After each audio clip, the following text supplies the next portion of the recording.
साथियों नमस्कार। साथियों, जैसा कि आप जानते हैं कि वेनेजुएला के राष्ट्रपति को उठा लिया गया है, उसके बाद से पूरी दुनिया हैरान है और अब इस बात का इंतजार किया जा रहा है कि अगला नंबर किस देश का है। ऐसे स्थिति में ट्रंप चचा ने खुद ही बता दिया है कि कौन कौन से देश मेरे निशाने पर हैं, जिसमें ट्रंप ने आज Cuba, Mexico, Colombia, Iran, Greenland जैसे देशों को धमकी दी है कि डायरेक्ट यूएस इंटरवेंशन कर सकता है और भारत को भी धमकी दी है। जी हाँ, भारत भी है लिस्ट में। भारत को धमकी दी है कि अगर रशिया से तेल लेना बंद नहीं किया तो हम टैरिफ और बढ़ा देंगे। आइए देखते हैं ये पूरा माजरा क्या है। आखिर ट्रंप इन्हीं देशों के पीछे क्यों पड़े हुए हैं? आखिर ट्रंप इंडिया के साथ और क्या कर सकते हैं? आखिर ट्रंप चाहते क्या हैं? सारा कुछ एनालिसिस करते हैं, एक एक करके देखिए साहब, हुआ ये था कि अभी इन्होंने वेनेजुएला को अपने कब्जे में ले लिया है यूएस ने। संभावना ये है कि अगला नंबर कोलंबिया का आ सकता है। देखिए, बहानेबाजी तो होती रहेगी कि साहब यहाँ पर ड्रग कार्टेल चलता था, कोलंबिया में भी ड्रग कार्टेल चलता है, मेक्सिको में भी ड्रग कार्टेल चलता है, वो तो दुनिया के हर देश में चलता है। लेकिन असली वजह क्या है? असली वेनेजुएला की हम सब जानते हैं कि एक तो तेल है, दूसरा सोना है, ठीक है। उसके अलावा ये कोलंबिया बाकी देशों के पीछे क्यों पड़े हैं? क्यूबा ये रहा, ग्रीनलैंड आप जान रहे हैं ये रहा, जिस पर डेनमार्क की भी सत्ता है। उसके साथ ही मेक्सिको हम सब जान ही रहे हैं। इन सब देशों के पीछे पड़ने की वजह क्या है? वजह यह है कि यूएस की एक डॉक्ट्रिन रही है, मुनरो डॉक्ट्रिन, मुनरो सिद्धांत।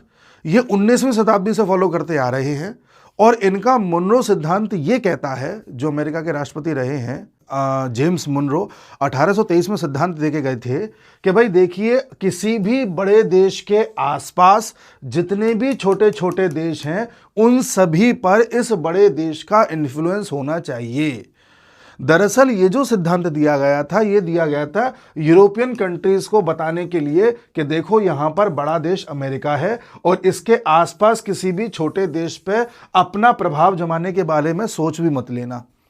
विद द टाइम यूएस क्या देखता है कि इस सिद्धांत के अनुसार किसी ने कोई प्रभाव जमाने की कोशिश तो नहीं की, लेकिन एक टाइम था जब कोल्ड वॉर चल रहा था, उस टाइम यहां पर क्यूबा जैसे देशों में, जहां पर फिडेल कास्ट्रो की सत्ता हुआ करती थी, यहां पर क्यूबा जैसे देशों में यूएसएसआर का एक अच्छा खासा प्रभाव था। अभी भी हम देख रहे हैं कि रशिया चाइना का यहां पर प्रभाव है। बाकी धीरे धीरे बाकी सभी देशों को यूएस ने अपने प्रभाव में ले लिया था। आज की डेट में यूएस क्या देख रहा है कि कई देश यहां पर ऐसे हो गए हैं जो हैं तो यूएस के पड़ोस में, लेकिन कई बार यूएस के अगेंस्ट या चाइना रशिया के पक्ष में कोई ना कोई सुर आलाप देते हैं जो यूएस को पसंद नहीं है। इसी क्रम में हमने देखा है कि विद द टाइम यहां पर चाइनीज इन्फ्लुएंस बढ़ गया है। चाइनीज इन्फ्लुएंस की बात करें तो कई सारे देश ऐसे हैं जिन्होंने अपने यहां पर कोई ना कोई पोर्ट चाइना को दे दिया है कि साहब इन्वेस्टमेंट कर लो, यहां से अपने आप को संचालित कर लो। धीरे धीरे यूएस देखता है, देखिए जितने भी ये लाल डॉट्स हैं ये सब वो पोर्ट्स हैं जिस पर चाइना का इन्वेस्टमेंट है और चाइना ने अपनी मदद से बनवाए। और धीरे धीरे यूएस देखता है कि चाइना इनको बनवाने के बाद कई देशों के पोर्ट्स पर चाइना का अच्छा खासा प्रभाव भी है। तो इस समय यूएस ये नहीं चाहता, या ट्रंप ये नहीं चाहते कि यूएस के आसपास कोई भी देश दूसरे देश के प्रभाव में रहे, यानी कि मुनरो डॉक्ट्रिन को अप्लाई करना चाहते हैं बहुत अच्छे से। और दूसरा ये कि चाइना को भी बढ़ते हुए नहीं देखना चाहते। चाइना को काउंटर करना मेन उद्देश्य है। और एक चीज और है जो ट्रंप के लिए सबसे ज्यादा जरूरी इस वक्त है कि जैसे जैसे डी डॉलराइजेशन की ओर हम आगे बढ़ रहे हैं, इसको कैसे भी रोका जाए, डॉलर को मजबूत बनाया जाए। तो इन शॉर्ट अगर मैं बताऊं आपको तो दो बड़ी वजह हैं। पहली है कि डॉलर को मजबूत बना के रखो और दूसरा है चाइना के प्रभाव को बढ़ने मत दो, ना अपने अड़ोस पड़ोस में ना दुनिया में बाकी जगहों पर। चाइना एक बड़ा फैक्टर है ट्रंप के दिमाग में। इससे पहले कि मैं आगे बढ़ूं, मैं आपको बताना चाहूंगा कि आप अपने लिए टर्म इंश्योरेंस जरूर ले लेना। टर्म इंश्योरेंस आपके परिवार को फाइनेंशियल सिक्योरिटी देती है। मान लीजिए कभी आपको कुछ हो जाता है तो आपके परिवार को किसी तरह का कोई वित्तीय संकट नहीं झेलना पड़ेगा। Axis Max Life term insurance के जरिए आप हर महीने 578 रुपये दे करके 1 करोड़ तक का कवर पा सकते हैं। जी, इसमें आपको पहले साल के प्रीमियम में 15% तक का डिस्काउंट भी मिलेगा और साथ ही इसमें आपको 64 क्रिटिकल इलनेस भी कवर की जाती हैं और इसमें आपको टैक्स में बेनिफिट भी मिलता है अंडर सेक्शन 80C और अंडर सेक्शन 80D, जिसमें आपको लगभग 54 से 55 हज़ार रुपये तक की बचत भी होती है। तो मैंने डिस्क्रिप्शन में एक लिंक दिया है, कमेंट बॉक्स में पिन भी किया हुआ है, वहां जाकर के आज ही Axis Max Life term insurance प्राप्त करें। ठीक है जी। अब आप देखिए क्यूबा के पीछे क्यों पड़े हुए हैं। क्यूबा के पीछे इसलिए पड़े हुए हैं कि अगर क्यूबा की सरकार को उखाड़ के फेंक देते हैं तो क्यूबा पर आप देखेंगे अमेरिका का अच्छा खासा कंट्रोल हो जाएगा और अमेरिका क्यूबा पे कुछ पोर्ट्स बना करके इस पूरे कैरेबियन सी को अपने नियंत्रण में इस प्रकार से ले लेगा कि यहां पर कोई दूसरा देश अपनी जड़ें जमा नहीं पाएगा। ठीक है, इसलिए क्यूबा को उठाना चाह रहे हैं। एक सबसे बड़ा आइलैंड है यहां पर, अच्छा खासा आइलैंड कंट्री है। अगर क्यूबा पर यूएस पहुंच जाता है तो किसी भी इस टाइप के आइलैंड नेशन के आसपास यूएस अपनी नेवी भी लगा देगा, तो जाहिर सी बात है दूसरा देश यहां पर अपनी प्रेजेंस नहीं जमा पाएगा। बड़ा कारण ये है। और बगल में आप देख रहे हैं गल्फ ऑफ मैक्सिको, जिसको आप गल्फ ऑफ अमेरिका कर दिया है। तो ये पूरा अमेरिका का क्षेत्र, ये तो अमेरिका का पार्ट है ही, ये भी अमेरिका के इन्फ्लुएंस में आ चुका होगा। तो पूरे कैरेबियन सी में आप देख रहे हो, या कैरेबियन आइलैंड्स जितने भी जिस यहाँ पे हैं, जिन्हें हम वेस्ट इंडीज कहते हैं, किसी का भी प्रभाव नहीं जम पाएगा। यहां पर चाइना ने कई देशों में इन्वेस्टमेंट करके या इनको डेट ट्रैप में फंसा के, कर्ज के जाल में फंसा के अपने पक्ष में कर रखा है। अभी हाल फिलहाल में आपने देखा होगा, करीब बात है 4-5 महीने पहले की, प्रधानमंत्री मोदी 5 देशों के दौरे पर गए थे, जिनमें से कैरिबियन आइलैंड भी एक थे, ब्राजील भी एक था, यहां पर फिर 3 देश अफ्रीका के थे। इत्तेफाक से वो उन देशों में एक चीज कॉमन थी कि ये सभी देश ऐसे थे, ब्राजील को छोड़ करके, क्योंकि यहां पर तो मीटिंग होनी थी ब्रिक्स की, ये सभी देश ऐसे थे जो धीरे धीरे चाइना के जाल में फंसते चले जा रहे थे।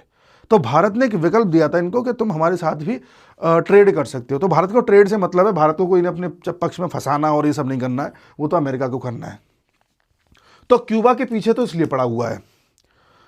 ठीक है, इसके बाद अगर हम मैक्सिको की बात करें तो मैक्सिको के पीछे इसलिए पड़ा हुआ है क्योंकि ट्रंप ने वादा किया हुआ था कि हम मैक्सिको की तरफ से होने वाला जो इलीगल माइग्रेशन है उसे रोकेंगे, जो ड्रग्स आते हैं उसे रोकेंगे। ये बात सही है कि ड्रग्स मैक्सिको की तरफ से आते हैं, इल्ज़ाम वेनेजुएला पे न जाने किस किस पे लगता है, लेकिन अल्टीमेटली पार होते हैं मैक्सिको की तरफ से। तो इसलिए ये मैक्सिको को धमकाना चाहता है और मैक्सिको की राष्ट्रपति इनके खिलाफ बोलती रहती हैं। देखिए, जो मैक्सिको के राष्ट्रपति हैं उन्होंने भी इस बात का खंडन किया है कि जिस तरह से वेनेजुएला पर अटैक किया गया है ठीक नहीं है, और मैक्सिको को जो धमकाया जा रहा है वो चीज़ का भी इन्होंने खंडन किया है इनकी राष्ट्रपति ने। तो इनकी राष्ट्रपति अभी यूएस के सुर में सुर नहीं मिला रही हैं, इसलिए ट्रंप इनसे खफा हैं और मैक्सिको को भी ढंग से धमकाया जा सकता है। ठीक है, इसके अलावा नंबर लेते हैं कोलंबिया का। कोलंबिया में कुछ लोग कह रहे हैं कि यहाँ पर तेल के रिजर्व्स पाए जाते हैं, इसलिए पीछे पड़े हुए हैं ट्रंप। ठीक है, तेल के रिजर्व्स अपनी जगह है, उनका इतना बड़ा फैक्टर नहीं है। कोलंबिया की आप लोकेशन देखिए। कोलंबिया एक ऐसा देश है, एकमात्र ऐसा देश है जो इस साइड से अगर देखा जाए तो अटलांटिक ओशियन की तरफ भी पाया जाता है। इसका एक तट अटलांटिक ओशियन में भी है और इसका एक तट ऐसा है जो पैसिफिक ओशियन में भी है। तो ऐसे देश में प्रेजेंस बनाना, ऐसे देश में प्रभुत्व जमाना, ऐसे देश में पोर्ट्स बना लेना, कल को अपनी कंपनीज को स्थापित कर देना, दोनों तरह के महासागरों में पहुंच को आसान करता है, दोनों तरफ के महासागरों में शिप्स के आवागमन को आसान करता है। ठीक है, शिप्स के आवागमन को आसान करता है। कोलंबिया इनके लिए जोग्राफिकली बड़ा ही फ़ायदेमंद है, जो इसकी लोकेशन है वो बड़ी एकदम परफेक्ट है अमेरिका के लिए। साथ ही आप देखिए बीच बीच में जो ट्रंप हैं वो धमकाते रहते हैं पनामा कैनाल के लिए कि पनामा कैनाल यूएस की मदद से बना था, इसे वापस यूएस को दे देना चाहिए, इस तरह से बातें करते रहते हैं। ट्रंप को इस बात से बहुत लेना देना है कि कैसे भी ये दोनों सागर आपस में जुड़े रहें और सारे ये जितने भी जुड़ने के अलग अलग द्वार हैं वो सब अमेरिका के इन्फ्लुएंस में रहें, अमेरिका के कंट्रोल में रहें। तो जितना ज़्यादा यहाँ का ट्रैफिक, समुद्री ट्रैफिक जितना ज़्यादा अमेरिका के डोमिनेंस में रहेगा, अमेरिका के लिए उतना ही आसान रहेगा इन सब क्षेत्रों में अपना प्रभुत्व जमाना। और यहाँ पर जितने भी सागर हैं, सागर के अंदर आप जाओगे, डिगिंग करोगे तो रेयर अर्थ मिनरल्स मिलते हैं, उन पर अमेरिका अच्छे से काम कर सकता है। ये कारण है इन देशों को बार बार धमकाने का। ठीक है जी। इसके अलावा ग्रीनलैंड के पीछे क्यों पड़ा हुआ है? ग्रीनलैंड के पीछे ट्रंप इसलिए पड़ा है क्योंकि यहां पर तो बहुत मिनरल्स हैं। मैंने किसी एक वीडियो में पहले ही बताया था कि मिनरल से भरा पड़ा है ये। डेनमार्क में रेयर अर्थ मिनरल्स हो गए तथा अन्य मिनरल रिजर्व्स हो गए। यहां पर ज्योग्राफिकल लोकेशन हो गई। यहां पर चाइना के प्रभाव को कम करना तथा अपने प्रभाव को बढ़ाना हो गया। वेनेजुएला में तेल और गोल्ड लेना हो गया। और इसके साथ ही अगर हम भारत की बात करें तो ट्रंप चचा भारत के पीछे इतना क्यों पड़ गए हैं वो भी जरा देख लेते हैं। ट्रंप चचा भारत के पीछे इसलिए पड़े हुए हैं क्योंकि भारत एक बड़ा ही स्ट्रेटेजिक मूव चल रहा है, ब्रिक्स कंट्रीज एक्चुअली देखा जाए तो सभी, जिसमें डी डॉलराइजेशन तेजी से हो रहा है। देखिए, रशिया का तेल तो दुनिया के तमाम देश ले रहे हैं, चाइना भी ले रहा है। अभी हंगरी ने कहा है कि हम लेना चाहते हैं, तो ट्रंप ने कहा ठीक है ले लो, हमें कोई दिक्कत नहीं है। यूरोप में कई देश आज भी ले रहे हैं, इनडायरेक्टली ही सही। यूएस में भी तमाम चीज़ें रशिया से जाती हैं, फर्टिलाइज़र, यूरेनियम सहित। लेकिन ट्रंप चचा को इंडिया से ही दिक्कत है। ऐसा क्यों? क्योंकि भारत और रशिया धीरे धीरे डी डॉलराइजेशन को बढ़ा रहे हैं। डी डॉलराइजेशन का मतलब ये होता है कि डॉलर के चलन को कम करना। अब डॉलर का चलन कैसे कम होता है ये भी आप सुनिए। मैं आपको पहले ही बता चुका हूं, लेकिन आप एक शॉर्ट में सुनिए। भारत के पास अभी जो विदेशी मुद्रा भंडार था, फॉरेक्स रिजर्व जो था, उसमें कई करेंसीज का रिजर्व था जिनमें सबसे ज़्यादा डॉलर होता था। अभी भी है डॉलर, लेकिन धीरे धीरे भारत क्या कर रहा है, अपने पास गोल्ड के रिजर्व्स बढ़ा रहा है। भारत, चाइना जैसे देश तथा एशिया के अन्य देश भी इस समय अपने पास सोने के भंडार बढ़ा रहे हैं, जिससे कि कभी खुन्नस में आकर के यूएसए हमारे डॉलर को फ्रीज कर दे, जैसे रशिया का किया था, तो हम कभी संकट में ना आए। और अनंत काल से हम देख रहे हैं करेंसी कोई भी आए, कोई भी जाए, कोई भी ऊपर हो जाए, कोई भी नीचे हो जाए, कोई भी फ्रीज हो जाए, गोल्ड सदाबहार करेंसी है। अगर वो आपके पास है तो आप बचे हुए हो। और अगर आप गोल्ड अपनी तरफ खींचते जाओगे अपनी तरफ, अपने पास भंडार बढ़ाते जाओगे, तो गोल्ड जिन कंट्रीज के पास पहला हुआ करता था उन पे कम होता जाएगा, क्योंकि गोल्ड तो दुनिया में उतना ही है। अब आप गौर से देखिए, जो गोल्ड पहले क्या, अभी भी वैसे तो देखा जाए, अमेरिका और यूरोप के पास सबसे ज्यादा होता था, सारे गोल्ड के भंडार इन्हीं के पास थे, इसलिए इनकी करेंसी मजबूत हुआ करती थी। वो गोल्ड के भंडार अब धीरे धीरे खिसक के रशिया, चाइना, इंडिया जैसे देशों के पास पहुंच रहे हैं। और जैसे जैसे यहां गोल्ड का भंडार बढ़ेगा, डॉलर को कोई मांगेगा नहीं। पहले तो भारत क्या कहता था, अरे हमें फॉरेक्स बढ़ाना है, जरा थोड़े डॉलर दे देना, तो डॉलर हम मांगेंगे, वो देंगे, तो उनके डॉलर की वैल्यू बढ़ेगी। अब क्या है, डॉलर कोई मांग ही नहीं रहा है, तो डॉलर की वैल्यू बढ़ ही नहीं रही है। इसीलिए डी डॉलराइजेशन हो रहा है। और इसीलिए मैं आपको एक चार्ट दिखाता हूं, जो आपने भी देखा भी होगा, ये वाला 2025 तक का इसमें आंकड़ा है। पिछले 30 साल में अगर देखा जाए तो ऐसा पहली बार हुआ है कि कंट्रीज के पास गोल्ड का रिजर्व बढ़ रहा है और डॉलर का रिजर्व गिर रहा है। ये नीली वाली जो आपको लाइन दिख रही है, ये डॉलर है, और जो आपको पीली वाली दिख रही है ये गोल्ड है। तो देख लीजिए 2025 में गोल्ड का भंडार ऊपर निकल गया और डॉलर का भंडार नीचे गया। समझ रहे? इस बात से ट्रंप चिढ़ा हुआ है कि इंडिया, तुम रशिया के साथ जो तेल ले रहे हो उसमें डॉलर का प्रयोग तो कर नहीं रहे हो, तुम दोनों आपस में अपनी अपनी करेंसीज में व्यापार कर रहे हो, डॉलर का तो उसमें कोई चलन हो ही नहीं रहा, तो इस व्यापार को जल्द से जल्द रोक दो वरना देख लूंगा। इसलिए वो हमारे पीछे पड़ा हुआ है। अगर हम रशिया से तेल लेना बंद कर देते हैं तो फिर हमारे पास ऑप्शन क्या बचेगा? अगर हम रशिया से तेल न लें तो फिर हमारे पास दो ऑप्शन हैं, या तो हम इन गल्फ कंट्रीज से लें और या फिर हम यूएसए से लें।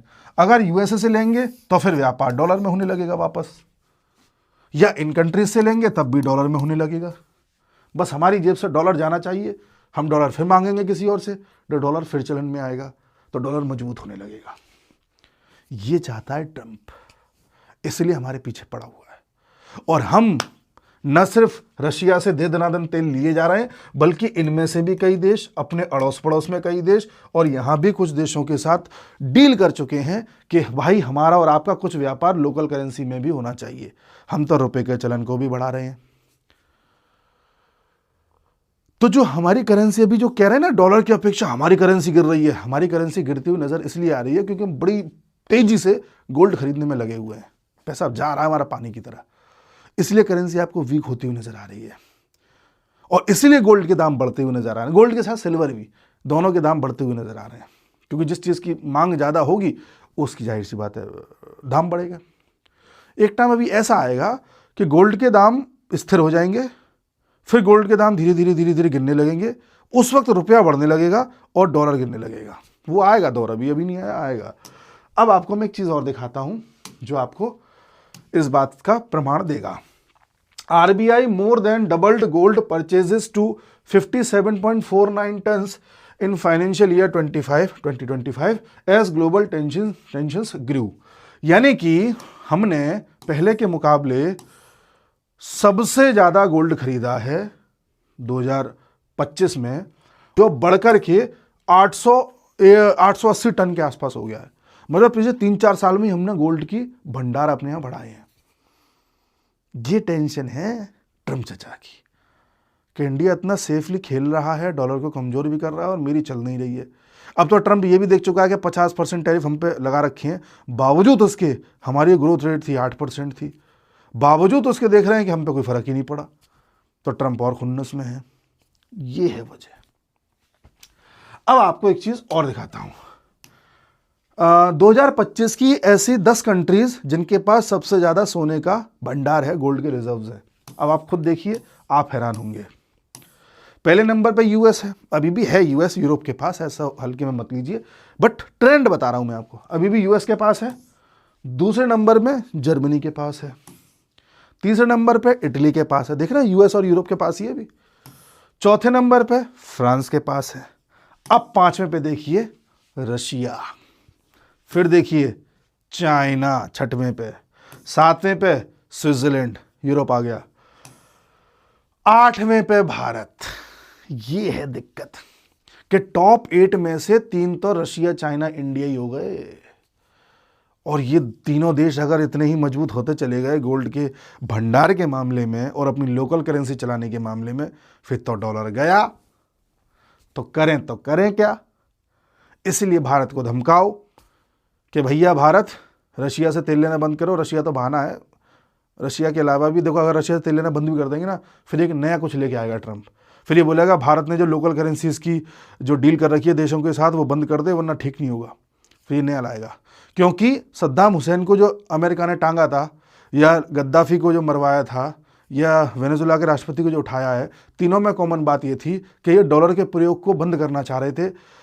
सद्दाम हुसैन अपनी लोकल करेंसी में ट्रेड करना चाह रहा था, गद्दाफी पूरे अफ्रीका की एक अपनी करेंसी ला करके उसमें ट्रेड करना चाह रहा था, और जो अभी ये वेनेजुला वाला है ये भी डॉलर में ट्रेड नहीं करना चाह रहा था।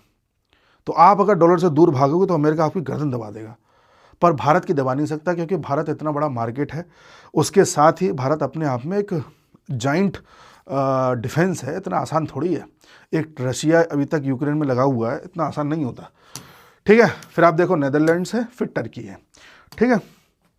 ये एक वजह है। तो वेनेजुला पर जो उसने कब्जा जमाया है उसमें तेल के कुएं तो है ही हैं, उसके अलावा यहाँ पर गोल्ड के भंडार भी बहुत हैं। अगर यूएसए यहाँ से गोल्ड निकाल करके अपने पास ले जाता है तो यूएसए के पास वापस गोल्ड ज़्यादा बढ़ जाएगा और यूएसए कुछ कुछ अपने डॉलर को मजबूत कर सकता है। जिस देश के पास जितनी ज़्यादा करेंसी होगी वो उतनी ज़्यादा ताकत रखता है अपनी करेंसी को मजबूत करने की। ये चल रहा है। अब आप समझ पाए हो क्या रहा है।